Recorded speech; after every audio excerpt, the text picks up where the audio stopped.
Morning, guys. Eric and Yelly again. Today I'm going to be reviewing a Fnirsi, a GD-02. It's a combustible gas detector. Now, normally, even though I'm a mechanic, I do quite a bit of like hot water tanks for family, friends, things like that. We all have, well, most of us have gas dryers. A lot of us have grills. We have a lot of things. Even though it's mainly a methane detector, this thing will detect anything from gasoline if it's combustible. In the shop, we have acetylene. We have a lot of flammable gases in the shop. We look for a lot of raw fuel leaks on, like, say, even a vent valve. I mean, there's things that can cross over, but this would be mainly if you use one of these every day, or if you use one of these in your job as a plumber, something like that, where you're always dealing with gas supply lines. That's going to be the main use of this. And the main thing about Fnirsi is you get a lot of tool for your money. They're very affordable. If you have one, most of them work the same way. You have the same easy to navigate menu, and they're just great tools. So naturally I said, yes, we're going to put it through the ringer, good, bad, or ugly. We're going to see what it does. All right, guys, a good place to start is Fnirsi's environmental meter series. They have 5 different meters, and these all are different meters. These are not accessories on top of them. We have one for moisture. We have one for luminescence. We have one for the wind speed and temperature. We have one for the noise, like a dB meter. And we have a combustible gas detector, the GD-02. That's what we're using right now, but they have a whole series of 5 for your environmental meter. One thing I want to mention before we go on is there's 2 different types of flammable gas detectors. You could have a catalytic bead. That is not this type. They're sometimes better in a fixed location where they're not moving, and they also get fouled out much easier than one of these does. This is a MOS type, a metal oxide semiconductor. It's still forming the catalyst, and it still has to preheat.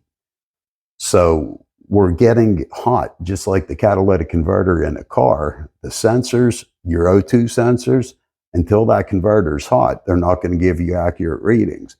So when you first turn this on, it's going to warm up. Let me zoom in a little bit more on there.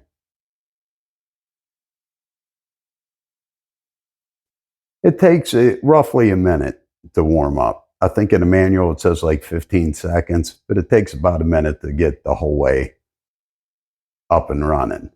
But when you turn it on, just let it run, let it get used to the environment that it's in, clear from where you did the repair, outside, another room. Let it just get good, clean air.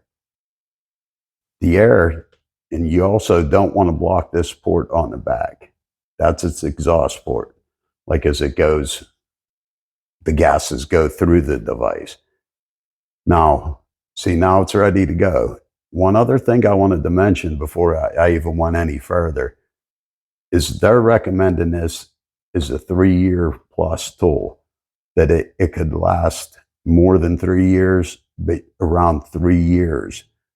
It's just the accumulation of gases is going to make it a little bit more inaccurate. And if you're dependent on it, every 3 years, you might want to replace this tool. Now, the first thing you notice too, it has a temperature. I have this one in Fahrenheit. Now, you could turn that to Celsius. 69 degrees with 77% humidity. That's just about right for where I'm at right now. And it is in night mode now. You could change this to dark mode. I'm going to show you how to do that in a second. But after it starts up, right now, it's sniffing. It's running. We don't have to do anything. You could change, right now it's on ppm, the parts per million. You could change this to the percent level. Now, to get around and navigate the menu, you just hold down the settings button. Let me see if I could zoom in a little bit more. We'll see if the night mode works better. Okay, we have the alarm logs. Every time that an alarm goes off, it's going to leave a log. I've already used this, and just to see how delicate it was, you're going to see the video. I used it on the supply line to a hot water tank. But whenever I force the leak, it sets off an alarm, whether it's high or low, and it sets the time and the date. I'm going to show you how to set that on it. It's important if you want to know when the high, because if you look at the time frames, the low alarm went off, and then it turned into a high alarm. So it's going to only record low and high. It's not going to record your actual parts per million or your percent level, but it's going to record every time it set off the alarm. Like most other Fnirsis, whenever you're ready to get out of the screen, just backspace or the back button. The system settings. Now this is where you could set your time. You're definitely going to want to set the time if you want to keep track of the logs. Mine's already set, so we're going to get out of there.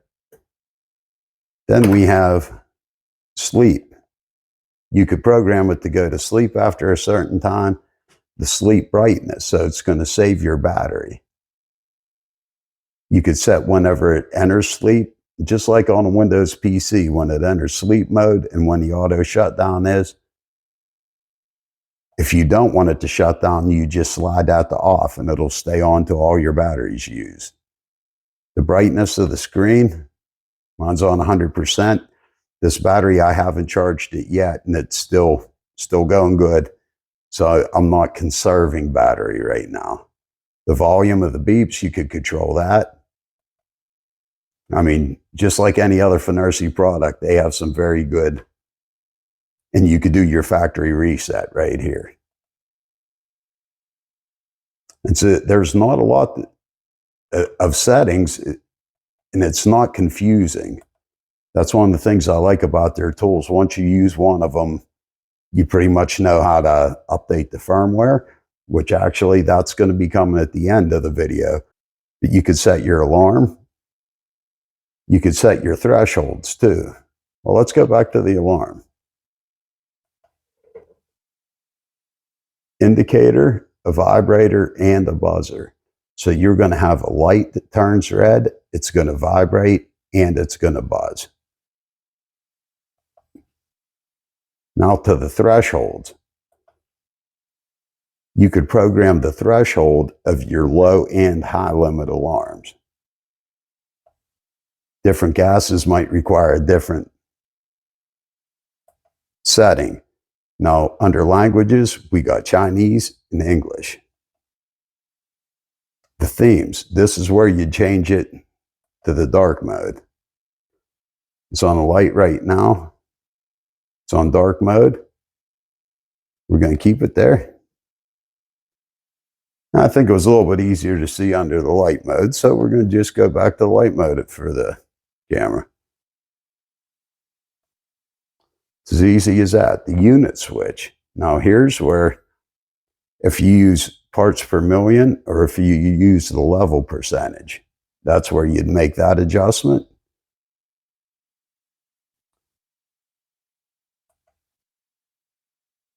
And this is where you turn on the temperature switch.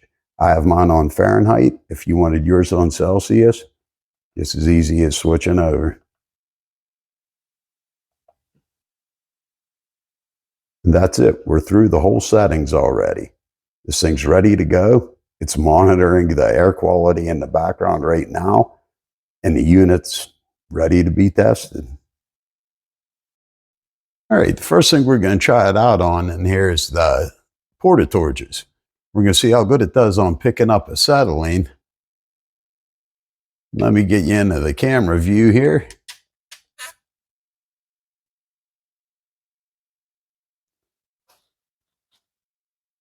Now what I'm going to do is I have the regulator on. I'm going to just let a little bit of acetylene out. This is what I'm going to be doing, but we're going to be watching the screen, and I'll tell you when I turned it on.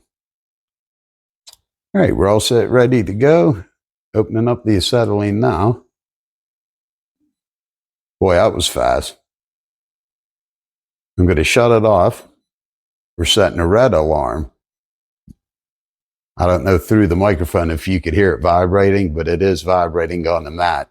Sounds like your cell phone getting a text message on the coffee table. So it's definitely giving you a audible alarm, and it's giving you a vibration letting you know something's going on.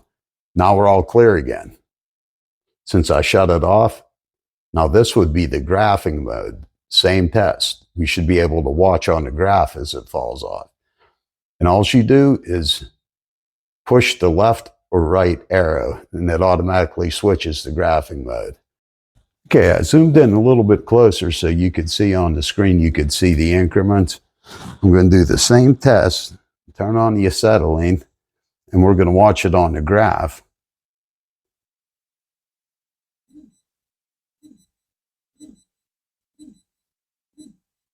Okay, 50,000 ppm is the limit. I don't believe we could change the scale on it. Now, when I shut the acetylene off,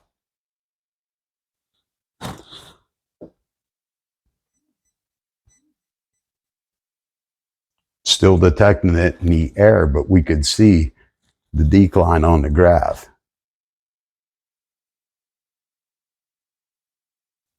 I do like the graphing mode. I mean, you're visually seeing a leak that you possibly repaired, just, tapering off. So you're seeing it over time.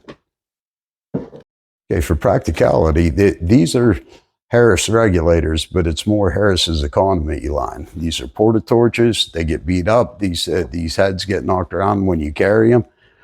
So one thing that you could do, make sure you're not wasting gas, is just use the gooseneck. I like out nice long reach where you could check every fitting and make sure you stay at zero the whole time. That way you're making sure you're not wasting money on gas, especially if you got a small tank. And then when you go to need them, it's gone.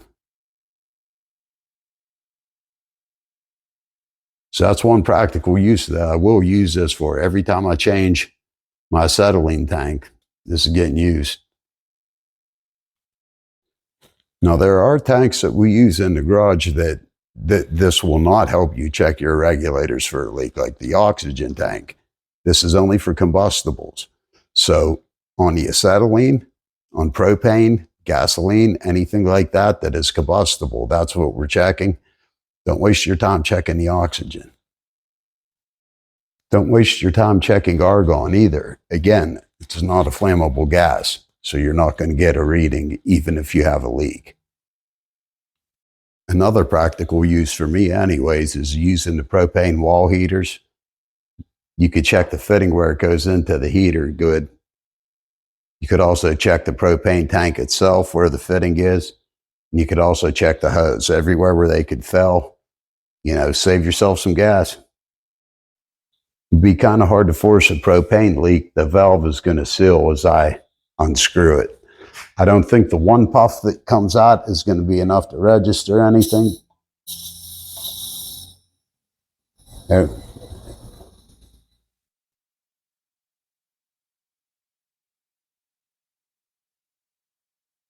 You can watch the same thing on the graph like we did before.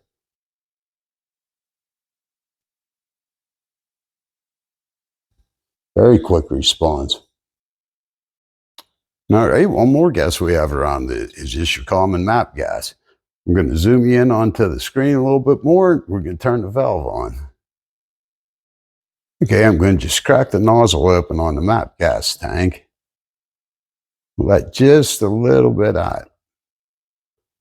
I'm pretty close to the meters, and instantly the meter's picking it up. It's vibrating, and that is barely open. I can't even hear it yet. There's no hiss coming from the gas, and it's picking up red alarm. And again, in the graphing mode, we could see the graph moving.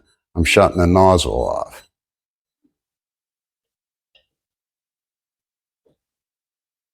You could see the ppm going down, and you could see the graph.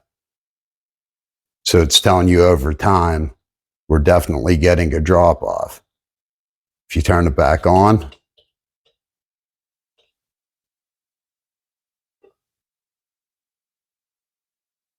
see, that's like the first bit of on, and it's picking that up right away.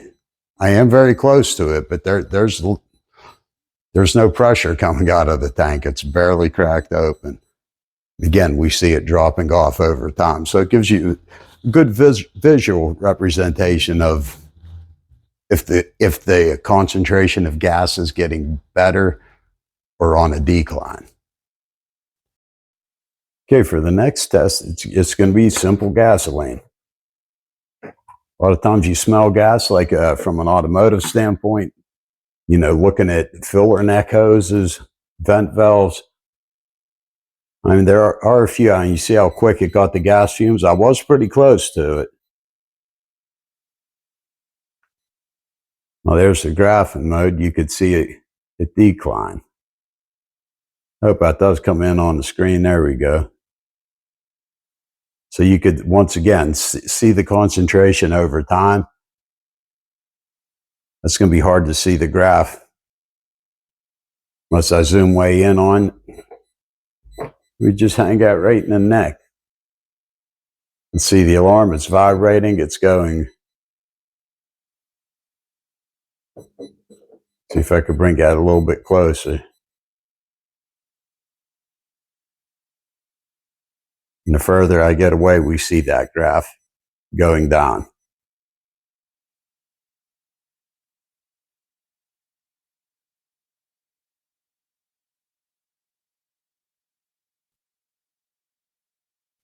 Going back to the numbers, just getting close to the opening of the gas can again.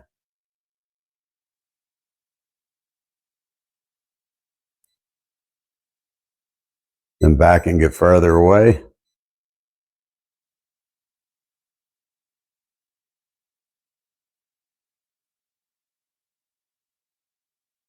All right, it works on gasoline. Now we're going to see how it works on gasoline after it's been burnt. One thing that's nice about making this video is I'm finding more uses for it as I go. Before we move on to the exhaust on a bike, well, a filler neck on a car, we could usually fill that. This would be kind of handy in sniffing out some of them ones that you can't see, just to give you some direction. But on a motorcycle, a petcock, that's a very common point of failure. Get some leaking, some dripping. Sometimes you see it, sometimes it's in the middle of the tank. There's two carburetors and one feed line. One of the feed lines you can't even see from here. But if you put the sensor in there, you'd easily be able to tell, like I'm on the furthest carburetor away's feed, which is in the middle of the gas tank. You could check the bottom of your gas tank, because on the bike, you always smell a little bit of gas. And you get accustomed to it. How much is too much? I mean, if you're registering anything, it's going to be too much.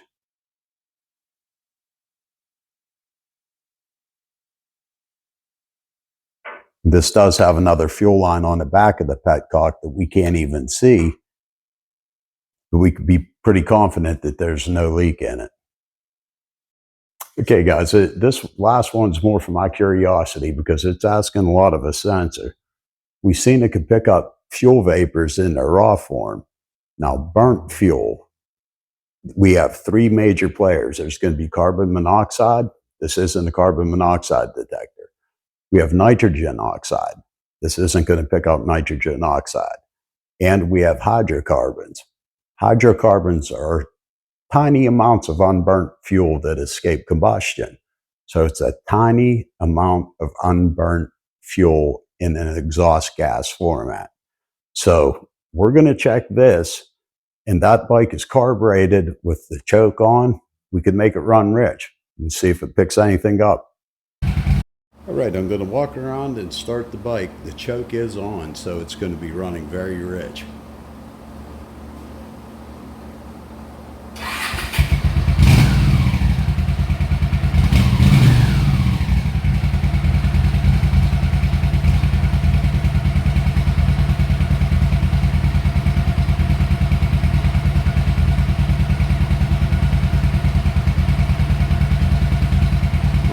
See the meter and the camera.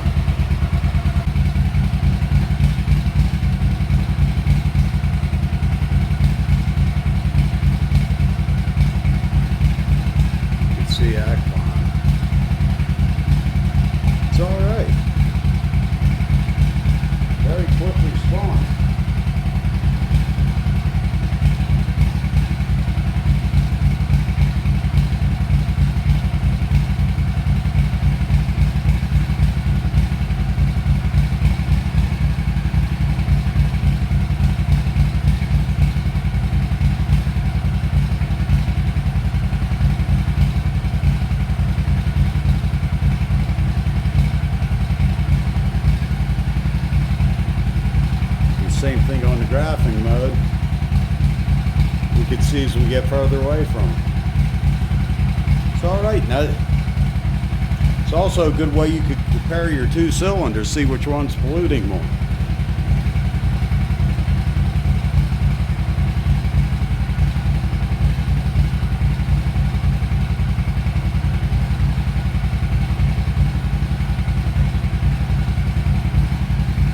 Looks like they're both about the same, and we could see the alarm was on. The further we get away, it turns green again. Also, for exhaust leaks, I know this bike has an exhaust leak right here. But if you were just checking your pipes,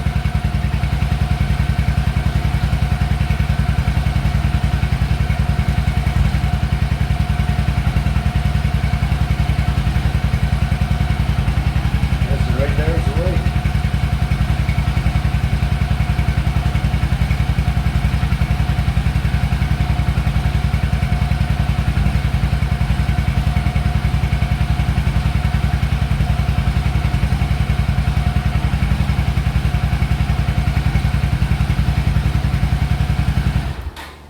Well, that thing will lead you right to the leak. Well, all right, guys, that impressed me right there. I think this is probably going to be the most useful function in my opinion, for me, is for exhaust. I don't know how many times I hear a lifter tick, and I spend a little bit of time making sure it's not an exhaust leak that I can't see easy. I can't get my fingers up there to feel it. This has a longer reach. Now, you definitely don't want to get oil on it, and you definitely don't want to hold it up against the hot pipe. But we're not really checking for exhaust leaks when they're hot. They're easy to find if they're leaking when they're hot. But whenever they're cold, you know, that's when the metal's going to have the biggest gap in it before it expands. That's where you're going to pick up, you know, the exhaust gases. As easy as that was, and the way this hose is solid and bends, it's going to go around the manifolds that are up against the firewall that you really can't feel down there. There's a lot of manifolds that crack on cars. I mean, I'm sure a lot of you guys know that. And this is going to find where the problem is. Is it an O-ring or a donut gasket? Or, you know, do you have a crack in the manifold? Where is it leaking? Now, that's another situation where the flashlight is going to be of more use than most flashlights are on tools, because you're going to be able to see up the same direction you're aiming it. You know, you could aim it so everything's in front of the light while you're checking. So that's another great feature. And like I said, you know, that surprised me that we picked up the fuel in its unburnt form. And then we picked it up again after that Honda had its way with it.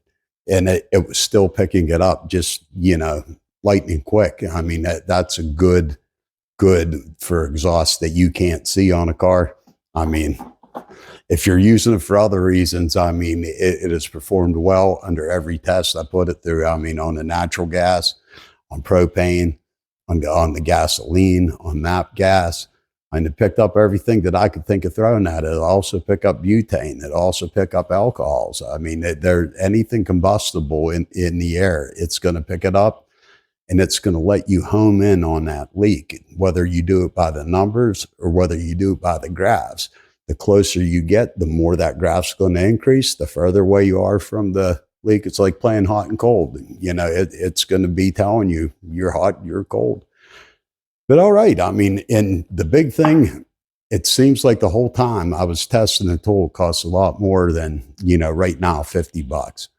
It's even at 60 without the coupon, it feels like, you know, just like it's worth more than that, especially if you're using this for your livelihood, if you're using this in your career, if you're doing a lot of hookups. That's the guys that mainly look for these. This has been a solid tool. I hope you've seen something useful on the video that'll help you, you know, in your profession, where I'm sure you're going to be able to use this to more effect than I did with the propane. But I mean, you know what you're looking for. You know what manifolds on furnaces that, you know, are hard to see, that you don't know if it's cracked. I mean, this is going to pick it up. I mean, that's a pretty good, you know, pretty good performance in my book. So I mean, this is definitely a great review for this product. Now, for those of you not familiar with Fnirsi's, or, you know, this would be the first one you're looking at, The reason I agreed to review to it, then that I actually wanted to, is because all of their products, I've never been let down. And I'll just show you a quick snap of some of the ones I got. They build quality products. They build different levels of products. This is like a budget priced one, but it's giving you higher priced results. Some of the other tools they build, they all work very similarly. If you were to navigate the menu of one of these tools, a lot of their handheld ones, like even going to the voltmeter, it's the same kind of setup, the same direction. And we went over every function of it. The only one that I didn't touch upon is just if you quickly hit the power on off button, you're going to hold the data. Just like on our voltmeters, when we put it on hold, it's going to be the same. It's going to just capture that screen, and you're going to be able to, hold that there, write it down, take another reading, and whatever your interval is, and see where you stand. But other than that, everything on this I like. I'm proud to be able to review it, and I'm happy, more than happy to, but most importantly, I'm more than happy to pass on a good tool. So, all right, guys, thanks a lot for watching. The last part, I'm going to show you how to update the firmware. This came with version 1.2 on it. There's 3 firmwares for it. I put 1.3 on it. I'm going to show you how to do that, because no review video should start with firmware. Always end with it. If you purchase a tool, just follow the directions. What's in the directions is a little bit sometimes confusing, but I'm going to just show you how, and it's the same to update all their products, everything I use so far. Sometimes there's a different arrow. If it doesn't have a side-by-side arrow, you press down. In this case, you press left and hold the power button. But I'm going to show you that separate. I'm going to do that down the house. I'll show you how to put that on and how to check. It's the same thing under settings. It says about. That's where you're going to check which firmware you have. But it's always good to just go get a copy of the newest, put it on it. All right, guys, see you there. Okay, guys, we're magically in the basement now. Now, what we have over here is a gas hot water tank. It's a 40-gallon tank. What I'm going to do is shut off the main line going to it. The flexible yellow line, it should have some residual natural gas in it that we're going to be able to detect with this. Now, whenever you go to turn this on, and this is going to be my main use for a tool like this, I change my own gas dryers, hot water tanks, changing for my family, friends, anything like that where you're dealing with one of the flexible connect lines. That's usually where your problem's going to be. In the old days, we used to use soap and water to check for that. I mean, you're looking for bubbles from a gas. That's not a very good way. It's not very accurate, but it did give you an inclination if you had a pretty big leak. You're not getting nowhere near parts per million. That's what we're doing. We're seeing an actual number. You could actually chart and log the number. Like if the flammable gas level went down from your readings, it'll be able to chart, it was this many parts per million at this time. It has a clock on it. It records the time. Pretty neat features for if you did have a big gas leak and you just wanted to know it's safe to go back in. You could see your chart dropping off till you get the safe levels. But for me, this is going to be the main use for it, is just doing the quick connects, the flexible line. I'll flip the camera around so you can see what I'm talking about. But I'm going to shut off the supply line going to the yellow hose. It should still be filled with natural gas, and we're going to see if we can pick it up. Okay, guys, now it's warmed up. What I want to do, I want to zoom you in on there a little bit. Make sure you could see the buttons. The dark theme, that's better for nighttime. It's easy to go into the settings. You hold down the settings button. Then we're going to go to general. That's up here in the upper right corner. We're going to hit OK. And then we have alarm threshold, language, theme, the unit switch, and the temperature switch. We're on theme, and we're going to move the cursor to light. So now the screen's a little bit easier to read. Hopefully it comes up a little bit better on camera. I'm not sure which. If it's not, we'll switch back. But the menus are the same with a lot of their tools. They're easy to navigate once you used it a little bit. But they all have like a back button or something that will get you back. Firmware updates in very close ways. everything, once you could get around the menu on one of their tools, you could pretty much get around it on a lot of them. Now, one thing that's nice, if you notice, we're getting an accurate temperature. This is in Fahrenheit. It's 75 degrees Fahrenheit. We're also getting a humidity, 73% humidity. So you're getting a good, especially if you're doing air conditioning work, you're getting a good temperature and your relative humidity, what you're going to be working in. So now I'm going to, and this is the other nice feature to trace the lines, it's just the flashlight. If you hold in the button, the flashlight comes on the front. It's bright enough that if you're in the dark, you're going to be able to follow the gas lines. So, all right, let's follow this one. I'm going to check them all in the basement just to make sure. Now that you got a sensitive tool like this, it's a good time. That you can't be too cautious. Put it that way. Okay, now I did not shut it off yet.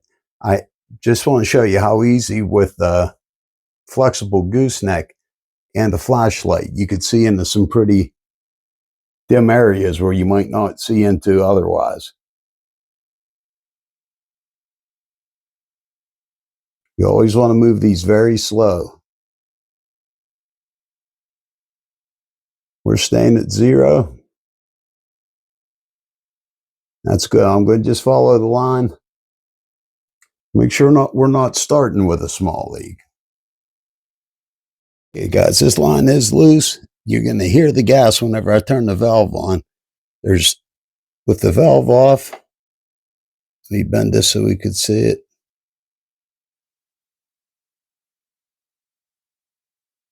Wasn't much left in there residual. But I'm going to turn it on. You're going to hear the hissing a little bit.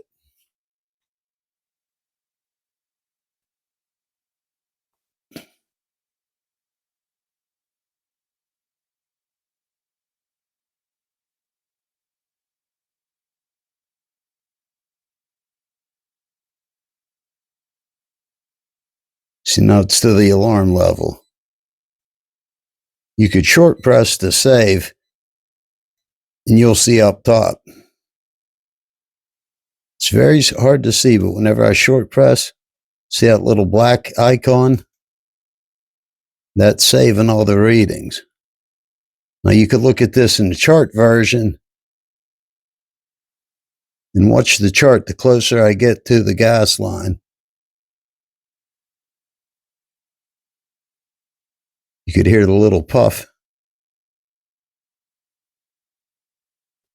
You could see it climbing there.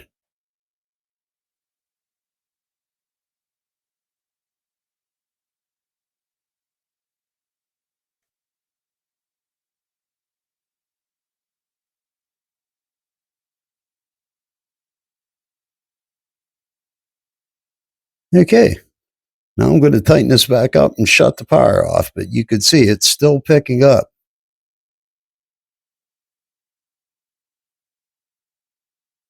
Switch it back to just the numerical display. A little bit easier to see, but the graph is nice. You could see it a little bit better with your eyes and see the light's green. Listen for the hiss.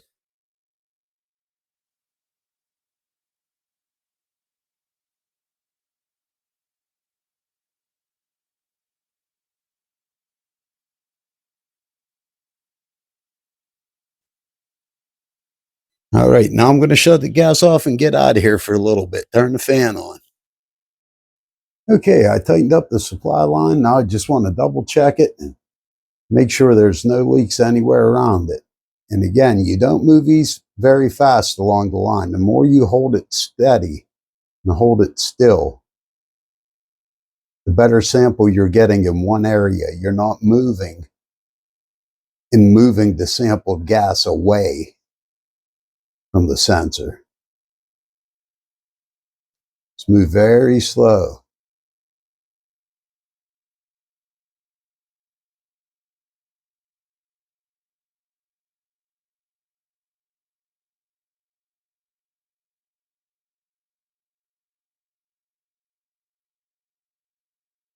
Okay, that's what we want to see, all zeros.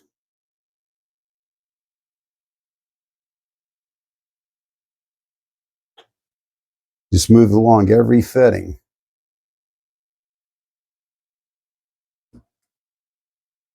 All right, that's good for now. I'm going to check the rest of the lines. I'm going to just go along the furnace, go around the dryer supply line.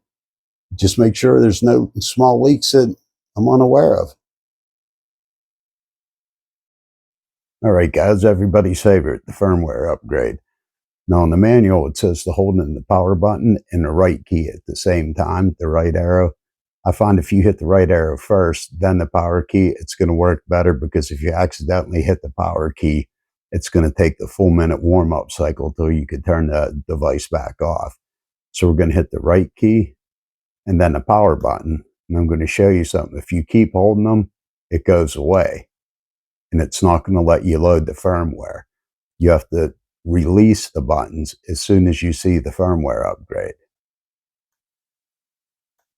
And then it's going to stay in the bootloader. So whenever I'm going to switch to a screen recorder. We're going to go to Fnirsi.com. We're going to get the version 1.3, I believe, and we're going to install it on this. It already has it on it, but we're going to just go through the ropes. It'll still load it just like it would. Okay, first we're going to go to the Fnirsi store.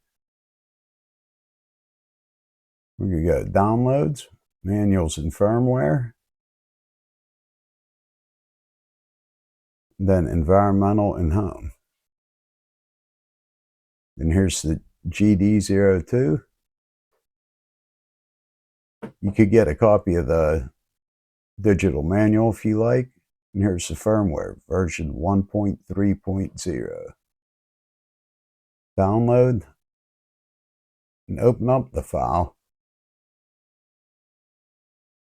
Open the folder, and then what I do is just close everything in the background. And this is where you'd want to plug the unit in. Make sure it says firmware upgrade on the screen of the unit, and just plug it into the USB port. And now it's going to show up as a device instead of just charging the unit. You're going to know the firmware was successful after the unit turns back on to charging mode. You're going to see the battery indicator go up and down. Just drag and drop. Now it disappears. It's no longer reading as a drive, and the battery indicator's back on the device. You could go to the settings menu on the device, go to the About tab under Settings, and confirm that it's the version 1.3.0. Then you know you're all up to date and good to go. All right, guys, thanks for watching. Hope you learned something from the video, or at least about the tool. Had fun making it. All right, see you next time. Adios.